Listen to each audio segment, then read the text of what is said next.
حقوق شما و حقوق رئیس جمهور رحمان در نزد قانون برابرند. هیچ مزیت از شما بالاتر رئیس جمهور رحمان ندارد. 30 سال شد، 30 سال 2 میلیون آدم از کشور بیرونند. مگر اینا آدم نیستند؟ اگر انتخابات ما نوامبر رئیس جمهوری را از دست دادیم، مثل همین انتخابات مجلس، مطمئن باشید که برای 30 سال دیگر دم از تغییرات زده نمیتونیم باشیم. دیکتاتوری و همین یک حکمرانی با 30 سال دیگر دوام میکنند، مطمئن باشید.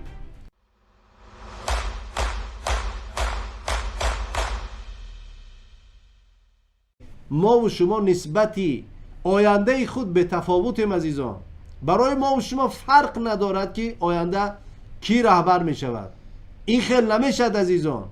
این رهبر آینده ما و شما را می سازد. این رهبر کشور ما و شما را می سازد.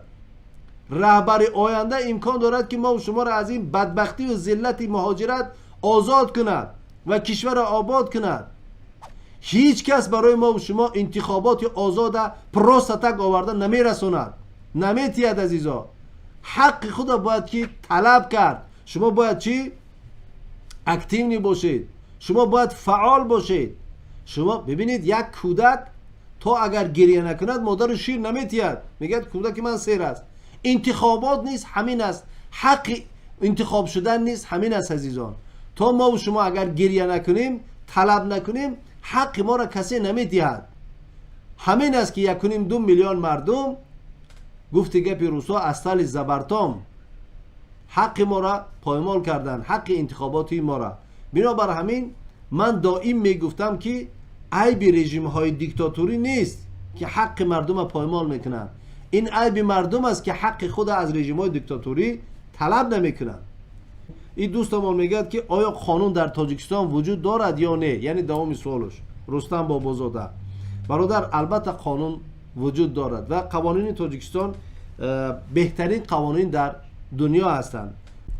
قانون داریم ولی رعایت و پیاده قانون مشکل دارد عزیزا، مشکل دارد. یکی از مشکل‌های رعایت کردن قانون پایمال شدن حقوق انتخاباتی ما و شماست عزیزا.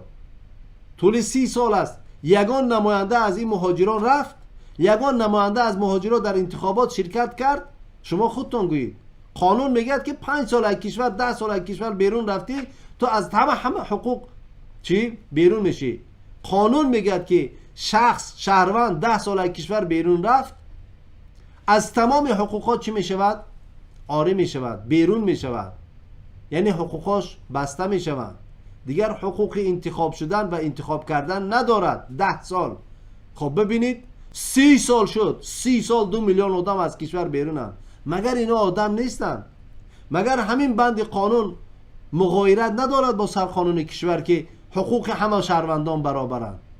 اینا بدانید حقوق شما و حقوق رئیس جمهور رحمان در نزد قانون برابرند. هیچ مزیت از شما بالاتر رئیس جمهور رحمان ندارد. شما این حقوق سرقانون برای ما و شما داده است. این حقوق قانونهای شهروندی برای ما و شما دادن. همه شهروندا نزد قانون برابرند. پس چرا حقوق 2 میلیون آدم که بیرون از کشورند طول 30 سال شد پایمال می شود؟ منظورم همین حقوق انتخابات است. مشکل زیاد است عزیزا، مشکل زیاد است. من جانب حکومت میگم که این قوانین باید تغییر شوند، تغییر داده شوند و حقوق شهروندان 2 میلیون که 50% بودجه کشور را پر میکنن باید رعایت کرده شوند. امکان ندارد. شما به این جوانا باید که چی؟ فرصت دهید. شما به این جوانا باید امکان دهید که بیان کشور و دولتشان بسازند. دیگر در دنیای دیگر زندگی میکنیم. عصر 21 است، عصر علم و تکنیک است، عصر شبکه‌های اجتماعی است. شما دیگر نمیتونید حق کتمان کنید. شما دیگر نمیتونید حقوق این مردم پایمال کنید عزیزا. خب دیگه بس است. این مردم میدونن، این جوانا خوب میدونن که در کشور چی گپ رفته شده است. این عصر 18 و 19 نیست که فقط یک نفر دو زنده فریاد کنند بعد دیگه مردم ها فهمن که در کشور چی گپ رفته است یا در قشلاق و در دهه چی گپ است. 9 میلیون همشون در دستشون چی دارن؟ پلنشت دارن، اسمارت فون دارن، تلفن دارن.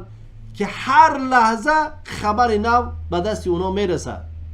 چرا شما میگید که مردم مثلا توپویان، مردم احمقن؟ مردم احمق نیستن، مردم چشم باز دارن. فقط یکم غیرت لازم است به مردم که حق و حقوق خودشون طلب کنن.